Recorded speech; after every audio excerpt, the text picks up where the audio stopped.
Assalamualaikum warahmatullahi wabarakatuh. Kami dari kelompok 10 akan mempresentasikan tentang kemasan dan teknologi pembelajaran melalui teknologi informasi.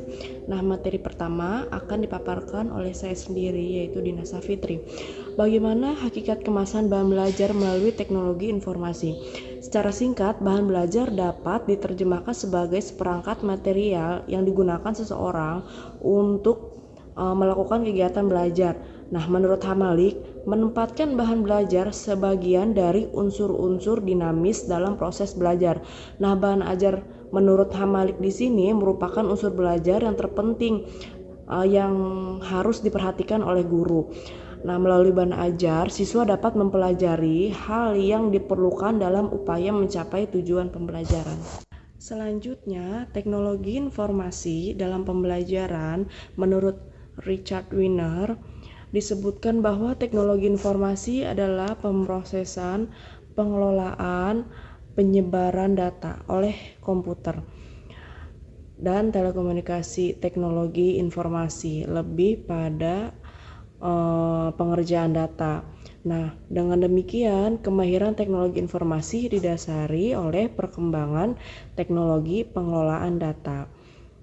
Bila teknologi komunikasi itu untuk orang berkomunikasi, nah maka teknologi informasi itu pengerjaannya melalui data komputer dan telekomunikasi.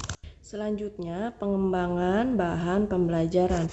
Bahan ajar atau learning materials merupakan bahan pembelajaran secara langsung yang digunakan untuk proses pembelajaran. Bahan ajar yang lazimnya berisikan tentang semua cakupan materi dari semua materi pembelajaran.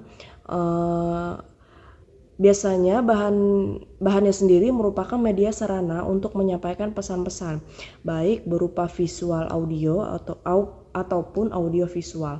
Nah, secara umum media dapat digunakan untuk menyampaikan pesan. Dapat dikategorikan menjadi dua, bahan ajar yang tercetak dan bahan ajar yang tidak tercetak. Nah, bahan ajar yang dapat dikembangkan sebagai bahan ajar yang diproyeksikan sebagai alat kategori pertama dan dikembangkan sebagai bahan ajar internet atau learning. Nah, bahan ajar termasuk ke dalam kategori instrumental input yang berperan sebagai penopang dan merupakan subsistem bagi implementasi kegiatan pembelajaran. Berdasarkan konsep kemasan dan pengemasan di atas, maka dapat dipahami bahwa aspek kemasan merupakan bagian dari proses perancangan atau desain yang berkaitan dengan fungsi dan penampilan sebuah produk. Adapun produk yang dimaksud adalah bahan belajar melalui teknologi informasi. Dengan demikian, bahan belajar atau produk yang dimaksud harus memenuhi persyaratan terlindungi dan terjaga dalam kondisi yang baik, memberi kesan mudah difungsikan, mudah didistribusikan secara ekonomis, efektif biayanya, dan bagaimana prosedur pengembangan bahan ajar. Prosedur merupakan langkah-langkah, tahapan, dan urutan pekerjaan dalam mencapai suatu tujuan dengan tepat dan sesuai.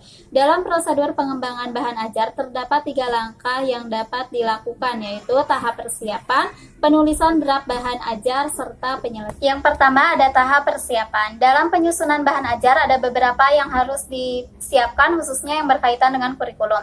Bahan ajar juga dapat disiapkan dilihat melalui kebutuhan suatu pembelajaran yang akan dilaksanakan seperti materi bahan ajar, foto, gambar, dan masih banyak lainnya. Langkah pertama yang perlu disiapkan dan dipelajari dalam menyusun bahan ajar yaitu kurikulum dari suatu bidang studi atau mata pelajaran yang akan disusun bahan ajarnya. Kurikulum digunakan sebagai acuan baik yang berkaitan dengan tujuan mata pelajaran, strategi, metode, dan pengembangan untuk kegiatan evaluasi. Langkah terakhir pada tahap persiapan ini mengumpulkan sumber yang akan diperlukan baik yang terkait dengan buku, jurnal, dan lain sebagainya. Tahap kedua, setelah bahan ajar disusun dan dikembangkan dengan menggunakan model tertentu, tahapan selanjutnya adalah diskusi isi draft bahan ajar. Diskusi dapat dilakukan melalui fokus grup diskusi atau FGD dalam KKG maupun MGMP dengan melibatkan beberapa ahli terkait, yaitu ahli materi, ahli bahasa, dan ahli kurikulum. Bahan ajar yang telah didiskusikan dan telah mendapat masukan dari para ahli kemudian direvisi sesuai dengan tahap ketiga ada tahap penyelesaian. Tahapan akhir dari kajian draft bahan ajar adalah memperhatikan aspek kebahasaan, keterbacaan, kosakata yang digunakan, termasuk tingkat kesulitan bahasa, dikaitkan dengan pengguna utama, target audiens, kemudian kelengkapan bahan penunjang lainnya seperti gambar, tabel. Selanjutnya yaitu bagaimana pengemasan bahan pembelajaran. Secara leksikal, kemasan berasal dari bahasa Inggris package yang artinya bungkusan. Sedangkan kata pengemasan berasal dari bahasa Inggris yaitu packaging. Dengan demikian, kemasan dapat diartikan sebagai produk yang dihasilkan oleh kegiatan atau proses pengemasan, yaitu proses desain dan pembuatan kemasan untuk barang eceran. Pengemasan diterapkan sama untuk semua produk konsumsi dan produk industrial. Ada dua alasan utama yang berkaitan dengan fungsi kemasan. Yang pertama adalah adanya suatu peradaban yang lebih kompleks dan standar kehidupan yang lebih tinggi yang menjadikan sebuah produk perlu untuk memiliki kemasan yang lebih rapi dalam pengertian fungsional. Yang kedua, kemasan menjadi suatu bagian penting dari proses penjualan atau pendistribusian berkaitan dengan minat pengguna untuk membeli atau menggunakan produk tersebut. Selanjutnya, apa saja kawasan teknologi pembelajaran? Dalam kawasan teknologi pembelajaran terdapat 5 kawasan menurut SAILS 1994. Kawasan-kawasan yang dimaksud adalah kawasan desain, kawasan pengembangan, kawasan pemanfaatan, kawasan pengelolaan, dan kawasan penilaian. Yang pertama, kawasan desain. Kawasan ini seringkali membatasi pada fungsi perencanaan, baik pada tingkat makro dan mikro.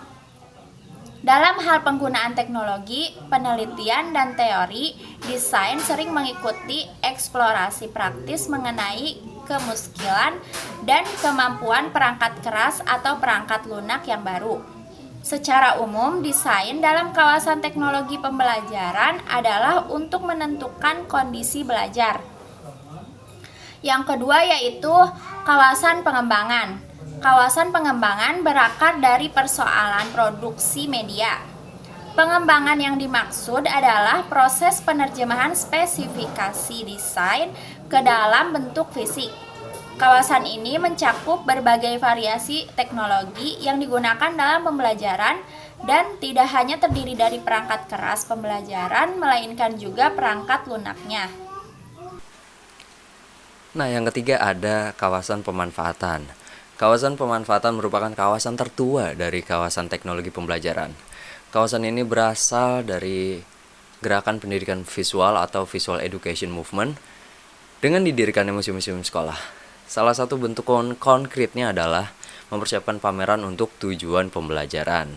Fungsi kawasan ini sedemikian penting karena membicarakan kaitan antara pembelajar dengan bahan atau sistem pembelajaran. Fungsi ini sangat kritis karena pemanfaatan oleh pembelajar merupakan satu-satunya alasan dari bahan pembelajaran. Selanjutnya yang keempat, ada kawasan pengelolaan. Kawasan ini meliputi pengendalian teknologi pembelajaran melalui perencanaan, pengorganisasian, pengkoordinasian, dan supervisi. Kompleksitas pengelolaan berbagai macam sumber, personel, usaha desain maupun pengembangan akan semakin meningkat dengan membesarnya usaha dari sebuah institusi pendidikan. Selanjutnya yang kelima ada kawasan penilaian. Kawasan ini adalah kawasan di mana terjadi proses penentuan memadai tidaknya pembelajaran dan pembelajar.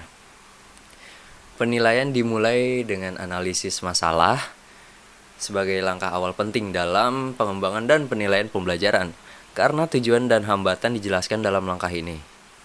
Penilaian sebagai komponen terakhir dalam pembelajaran berfungsi untuk mengukur sejauh mana tujuan pembelajaran telah tercapai dan tindakan apa yang harus dilakukan apabila tujuan tersebut belum tercapai. Baik, demikian video dari kelompok 10. Kurang lebihnya mohon maaf. Assalamualaikum warahmatullahi wabarakatuh.